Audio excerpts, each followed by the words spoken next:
Assalamu alaikum. Welcome back. You're still tuned into Salaamedia, the afternoon beat.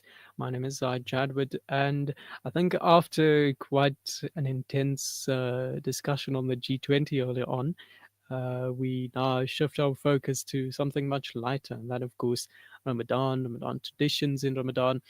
It being the 14th of Ramadan, already 2 weeks into this month, and we're really just settling into all of it. But I think something that happens is we end up going through the motions without really giving much thought to, you know, the meaning of the actions that we perform during Ramadan, and some of the things that really make Ramadan what it is. And I think to unpack this is Dr. Shaheed Tayob. He is an anthropologist of Muslim food practices in India and South Africa. And he's also a lecturer at the Department of Sociology and Social Anthropology at Stellenbosch University. He joins me now to discuss this further. Assalamu alaikum, Ramadan Mubarak. Shukran for joining us. Yeah, thank you. Alaikum salam. Thank you for the invitation and for the opportunity to share some of my research with you. Yeah. And Dr. listeners. Tayyib, Ramadan is such a special time for so many. I know certainly for myself. How would you describe its vibe, the atmosphere, the energy from a sociologist's perspective? Hmm. So I thought I should start off with with a fascinating story that I came across, an encounter I had in Mumbai some years ago when I was conducting research. So it's important to also my work is on Muslim food practices, and interestingly, I look at various aspects of Muslim food in South Africa and Mumbai, and one of them is Ramadan. And many people, when they say, what is it about this? That Ramadan, obviously a time of fasting and a time of abstinence. So anyway, there was a father and a son who, in a very busy Ramadan market in Mumbai, where the market starts from around iftar time, but really starts to boom after Taraweeh prayers and continues all the way until Fajr. And so this was one evening I would often spend time with them, just chatting about life in the city and business and Ramadan and things in the evening. And the one evening, the son and I, at about 3 in the morning, 3:30 in the morning, we're leaving. And as we go, he tells me, no, let's just stop here. We need to get some sweets, some mitai.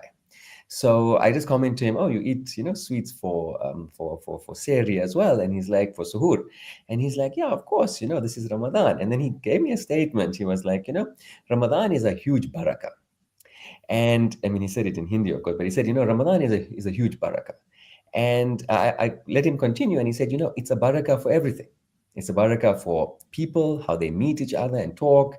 It's a barakah of food. There's so much availability.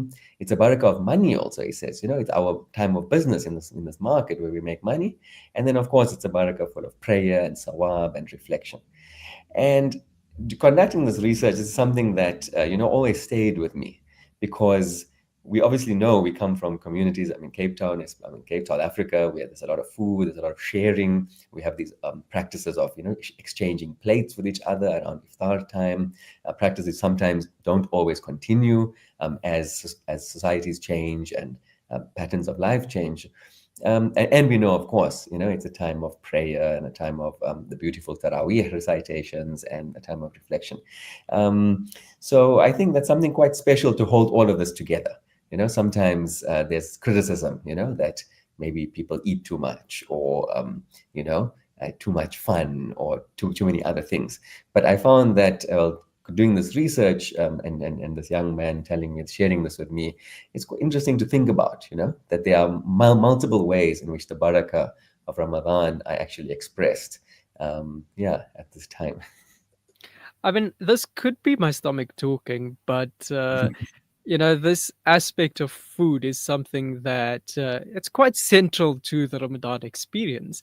I know, at least when I go to university, to campus, and if I have to mention to someone that I'm fasting, then the first question is, when do you eat? When can you not eat? So food is quite central to this whole experience in Ramadan. And you've done quite extensive research on this. You uh, you've looked at how food plays a role in Ramadan. So I think one something I want to ask then is, what's one dish or eating habit during Ramadan that really stands out to you, and why?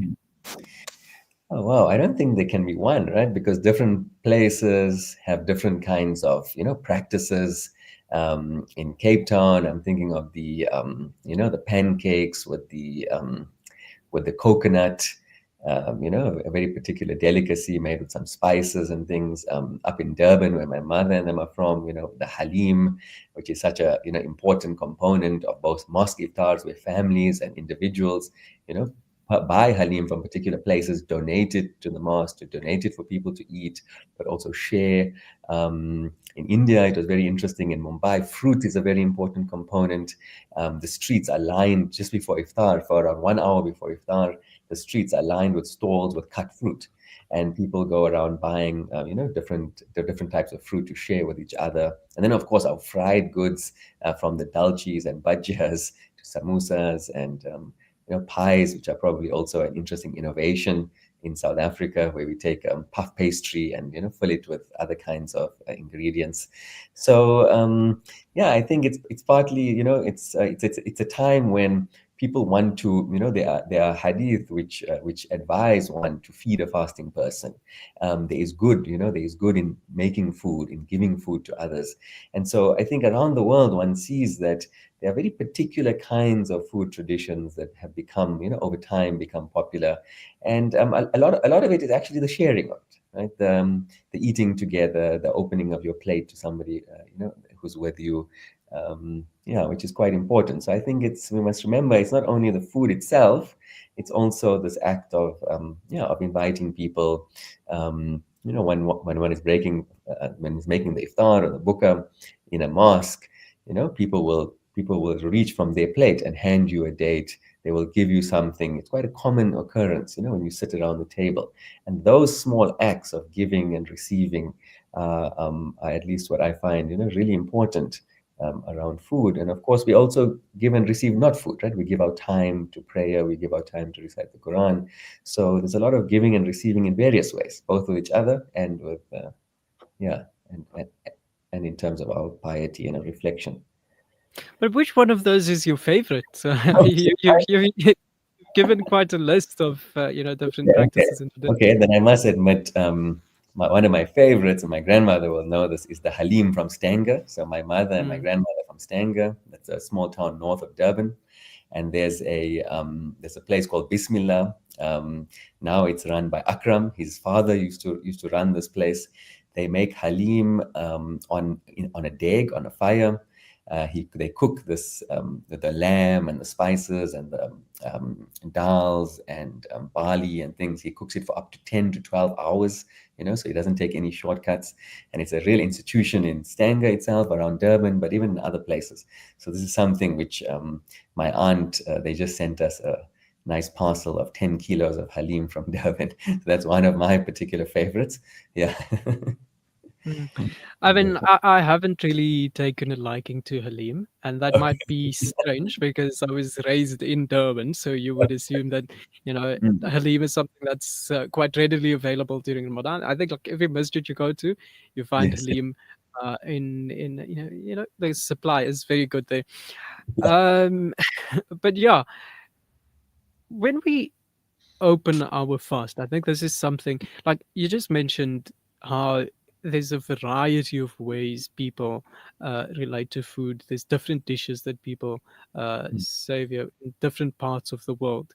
But one thing I think is quite universal in our practices is dates. Mm. That's something that is quite a common feature during Ramadan. You'll find it in almost every household, Mm. and everyone's opening the fast with the date. So, why do you think that's so special? I think we might have an idea, but if you can Mm. just give us some more information about that, Yeah, that's interesting. historically and in the hadith as well. Mm. Interesting. So I think on the one level, I think so. It's obviously, I mean, Medina itself, right? This is an oasis, and so the date plants are indigenous to this region. So I mean, one aspect perhaps is just that this was what people ate, But if we look at what we know today about food, is that it's an extremely nutritious food. The dates, the sugar in dates is a kind of sugar that I believe does not, create the same kind of problems as other kinds of refined sugar in terms of insulin spikes and things like that. But dates also contain other ingredients that actually allow you to. I recently read that it actually it's very good for you to absorb. It's full of electrolytes. So as you drink your water, your body is able to actually absorb the water better with the date. And I think, so that's more like a more contemporary kind of scientific explanation for what dates do. And of course, dates have become very popular beyond Muslim communities recently. But then another aspect of it may actually just be that it's something sweet. There's something of there's a sense. Unfortunately, I don't have a specific hadith I can quote for you now, but there's a sense in which the time of iftar is a time where you spend time with people, but also a time of joy. And it's a kind of a relief and a kind of a celebration of an achievement that one has made over the day. And so we tend to eat, often sweets are part of it. And, to have something sweet is also to show some kind of appreciation for, another kind of barakah during the month that we can, enjoy it, because you have achieved something after a long day. Mm. I mean, fasting is tough, especially as Ramadan in South Africa comes closer to summer, and the days get longer. But the food at the end, that really does feel like a reward to many. How do you see this mix of discipline and delight, uh, playing out? Yeah, I think that kind of gets to, I was making a note, that really gets to kind of what I'm trying to write about in this current chapter, try to explain what's happening in a city like Mumbai, where Ramadan is both a time of, you know, of hardship in terms of you have to do this work, you often don't have enough sleep, you are spending a lot of time in prayer, you have to suffer through the thirst and the heat and the long days. But also it's something that people really, that we really look forward to, a special time. And you look forward to in multiple ways. Like I said, it's a time of reflection of yourself, but also a time of these gatherings and getting together. And I think one way to understand it is to go back to this idea of barakah, which this young friend of mine, mentioned to me one day in the street.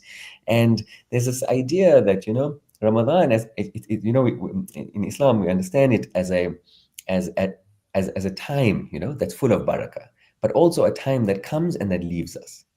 So it almost like arrives, we know it is coming and then it leaves. So we have ideas like today in Cape Town, it's kind of a celebration of the midway point in the month, Buba Ant, where people, celebrated. And there's also other times. So I think, it's integral. It's somehow all woven in, it's somehow all woven in that the blessings, that the barakah of Allah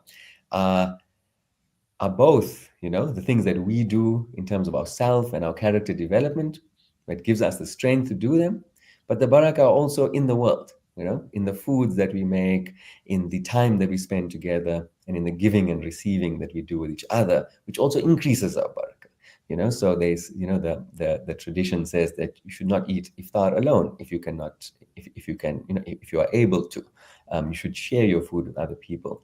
And so I think if we think about barakah, actually, if we think about what does barakah mean in this way, as a gift or a blessing from Allah that comes onto us, but that comes in multiple ways.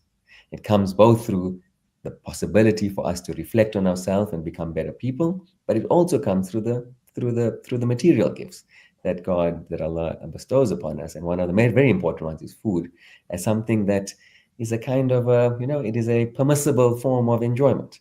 It is something where, the flavor on the tongue, your mother's favorite dish that she perhaps makes for you every year, or whoever, or maybe something you decide to make yourself. Many people are becoming very creative now. They see new trends online and spend hours preparing food for the family. So somehow food is actually, food is integral to what it means to be human. It's integral to human. It's something you need as a sustenance, but it's something also that is full of joy and pleasure. And so I think that's one way of thinking about it, through this idea of barakah as a multiple, as a multiple kind of blessings. Mm. And I think that ties into the story that you shared with us, Mm. opening this conversation about Ramadan bringing barakah. So many aspects, so many dimensions. There's just barakah all over in Ramadan. But you have left us quite hungry, I must say. Um, or at least, you know, Mm. we've we're waiting Well, anxiously, but also quite patiently. In fact, I don't think I would say anxious, um, but quite patiently mm. for iftar and a time of togetherness, as you mentioned. But we'll leave it at that for today. Shukran so much for your time and for sharing some of these insights with us. All the best with the remainder of your Ramadan. Okay, thank you. Shukran, Jazakallah. Thank you for the invitation and the opportunity to speak to you and your audience. Wonderful. Thank you. It's been a pleasure. That Thank you. was Dr. Shaheed Tayob, lecturer at Stellenbosch University. His research really does focus on food, and I think that kind of explains why a lot of this conversation centered on that. Um, is that the best thing to be talking about when you're fasting? I'm not sure. But it's certainly a fascinating conversation, something quite interesting. I mean, it's a dimension that many would, you know, we think about food, we think about iftar, we have all sorts of traditions around food, and food is just so central to this experience of Ramadan. But it's quite interesting to hear how it plays out in different parts of the world, how people, uh, the different relationships people have with food. But we'll leave it at that. Let's take a break, and when we come back, we'll continue with the show. I can't believe we nearly to the end of the afternoon beat. But we'll take a break. We come back. We'll continue. Stay tuned.